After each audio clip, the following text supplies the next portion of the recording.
queridos, boa tarde. Neste dia eu quero compartilhar com vocês algumas reflexões que eu fiz com base nos capítulos 13 e 14 da carta aos Romanos. Nesses capítulos eu vejo a continuidade do objetivo de Paulo ensinar a igreja como viver o evangelho. Eu acredito que não só ensinar, mas eu vejo que ele também mostra nessa carta o quanto é possível viver o Evangelho de Jesus. E essa carta, esse livro, ele é tão interessante, ele é prático e pertinente, que parece que ele foi escrito nos nossos dias. E algo assim que capturou meu coração, algo assim que se destacou nesses dois capítulos, foi relacionado ao amor uns pelos outros. E o versículo 9 ali do capítulo 13, ele fala: não devam nada a ninguém a não ser o amor. E eu comecei a refletir sobre o quanto de mudança já houve relacionado a isso. Hoje nós ouvimos com mais habitualidade, com mais constância, a frase eu te amo, uma coisa que antigamente era muito difícil, as pessoas tinham mais dificuldade de se expressar dessa maneira. Mas eu comecei a refletir o quanto desse eu te amo é verdadeiro, pois não basta nós falarmos eu te amo, isso não ser uma verdade nos nossos corações. Não basta nós dizermos como se fosse algo de efeito, de praxes, mas antes disso ela precisa ser uma verdade, precisa estar constituída nos nossos corações. Às vezes nós oramos, nós cantamos que queremos ser igual a Jesus, mas nós não aceitamos aquele que é fraco na fé.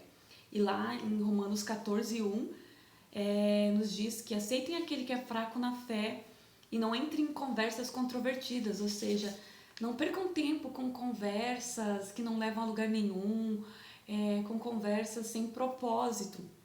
Então, nós vemos aqui uma exortação para que haja a unidade de Cristo. Então, Paulo exorta para que haja uma unidade do corpo. Por isso, nós precisamos estar convictos daquilo que nós acreditamos, naquilo que nós cremos. Pois não se trata daquilo que nós ingerimos, como Paulo fala ali, mas se trata de quanto nós estamos dispostos a renunciar para ver a unidade de Cristo. Então, não se trata do que pode ou não pode, de cumprir pré-requisitos, mas se trata de viver o evangelho genuíno de Jesus. Se trata em renunciar algumas coisas por Jesus, em renunciar algumas coisas pela noiva de Cristo. Porque não dá para dizer que nós amamos a Jesus e nós rejeitamos a sua igreja. Não dá para dizer que nós temos devoção a Jesus e nós rejeitamos a sua noiva. Pois de nada vai nos servir construir, conquistar, trabalhar, batalhar, e nós não formos alicerçados na verdade.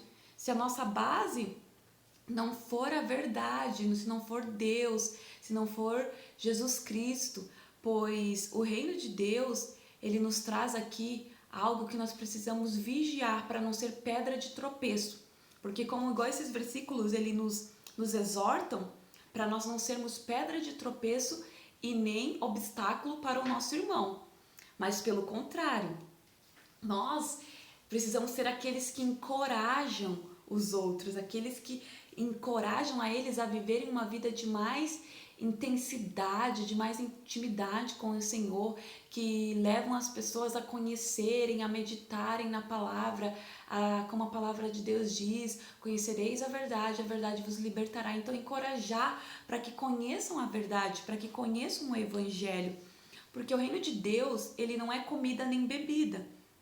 O reino de Deus, ele é paz, ele é alegria, ele é justiça. E para vivermos a paz que excede todo entendimento, a alegria do Senhor e descansarmos na sua justiça, nós vamos precisar muitas vezes abrir mão de muitas coisas, renunciar a muitas coisas, não agradar a nós, mas fazer a vontade de Deus. E eu acho incrível que nos nossos dias o Senhor tem nos despertado do sono e nos encorajado a renunciar muitas coisas para ver o fluir do Espírito Santo com mais intensidade.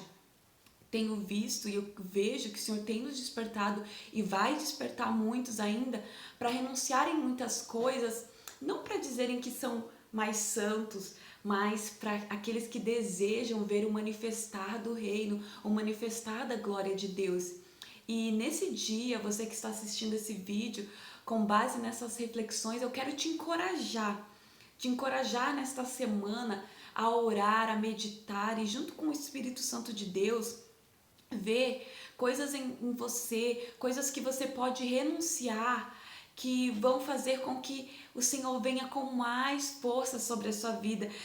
Coisas que você vai renunciar, não porque não pode, mas porque você quer renunciar, porque você quer ver a glória de Deus sendo manifesta, o mover de Deus ser manifesto, porque você não quer ser pedra de tropeço. Nós não queremos ser aqueles que atrapalham a obra de Deus, mas nós queremos fazer parte daquilo que Deus está fazendo, porque Deus está fazendo nos nossos dias coisas poderosas e nós queremos fazer parte. Então, o que nós podemos abrir mão? O que nós podemos renunciar para viver o que Deus está fazendo? Então, que você possa ser encorajado a refletir, a analisar o que você pode renunciar para que o Senhor faça não só em você, porque não vai só alcançar você, vai alcançar você, a sua família, os seus familiares, os seus vizinhos, o seu bairro, a sua cidade e a nossa nação. Ela vai ser alcançada por aquilo que nós abrimos mão para ter mais de Deus, aquilo que você renuncia para ter o mover de Deus, para ter o poder de Deus sendo manifesto, o reino de Deus sendo manifesto em nossas vidas. Então, que você tenha uma semana poderosa, abençoada e direcionada pelo Espírito Santo de Deus a viver coisas sobrenaturais em nome de Jesus. Fiquem na paz.